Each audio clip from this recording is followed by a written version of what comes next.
Tracking every habit is a full-time job.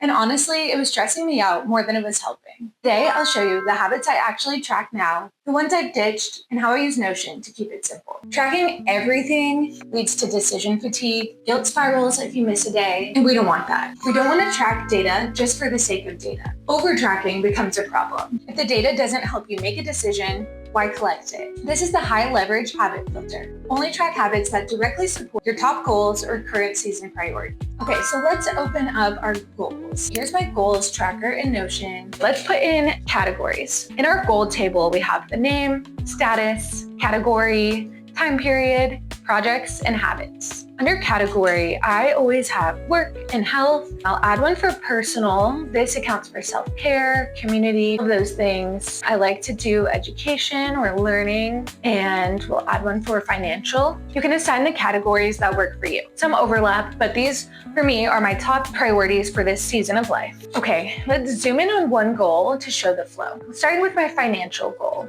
We want it to be smart, specific, measurable, attainable, realistic, trackable, and I like to add a V for values. Starting with our goal, we track a category, linked projects. This is what I love Notion for. You can link projects to each other. You can do this so many ways. You could also have your personal hub as a project and your personal financial tracker within that, and then a business hub with your business tracker. Another good way to do it is have a dedicated project for your finances and then split business and personal in there. So let's say creating a new financial tracking project to go with my financial goal. You would pop in your actual goal right here. Category, project, status, this is in progress. This is an annual goal. You can set this time period, whatever you like. And we link habits. This is, again, how everything connects together within the life dashboard. So for my financial goal, my habit is to update spend tracker weekly, new habit. So we see our goals linked to our projects, which link to our habits. Now, if I go back to the life dashboard, starting at the top of the page, I have projects featured first, tasks right below,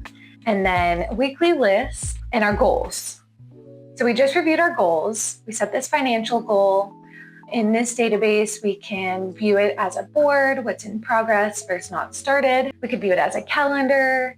There are so many different ways. A gallery is really nice if you add cover photos. I just outlined the flow from goal to projects to habits. I use monthly and quarterly check-ins to adjust, so I don't just power through. So life, vision, and values. It really doesn't have to be fancy. What I would do is I would list them out on a page, mark the date and time you're writing them down, so that when you go back and make changes, you can see the history of the changes you've made. Let's get into habits I track now. I often have a fitness-related habit. Right now, I'm just tracking movement overall. It doesn't have to be a specific kind of workout, just some kind of movement each day. So examples of habits I track are movement, content creation. For me right now, that's a big focus. I have some business habits, like I do a weekly analytics report, check in with clients weekly, but some of my personal habits also include sketching in my sketchbook. I like to keep it really loose, so I'm not prescribing a specific practice. I'm encouraging myself to take one aligned action towards the area I want to emphasize more. More examples include running, journaling, 8 hours of sleep. I track content, both performance and how many uploads I'm doing, how much I'm engaging on socials. Those are under my business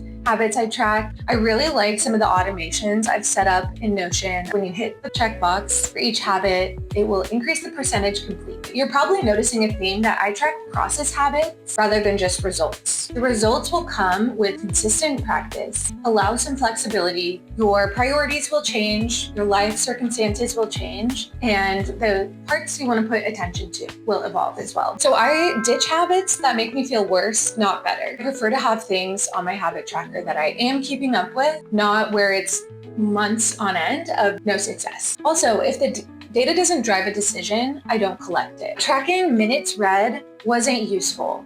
I now track that I read at all that day because I do see good results when I'm feeling successful. Even if it looks pretty in Notion, but it's not making me feel better, I'll stop tracking it. I really will keep it to things I want to emphasize. And the beauty of Notion is being able to filter and sort so you see exactly what you need to action that day. Notion should be focused and aligned with your life, vision, and values, not be something that takes away from you being productive and organized. It shouldn't be something you have to spend a ton of time to update up front. It takes a couple of hours to create your Notion dashboard. And I would say about once a quarter, I'm updating my whole dashboard, moving pages to archive, moving them out. But for the most part, Notion should supplement your other work, not be its own job. Okay, let's talk about vision boarding in practice. At the bottom, I love to keep all my monthly vision boards. When I'm creating my vision board, starting with a blank slate, I'll write out 8 to 10 areas of life I want to focus on for the next month. So we have fitness,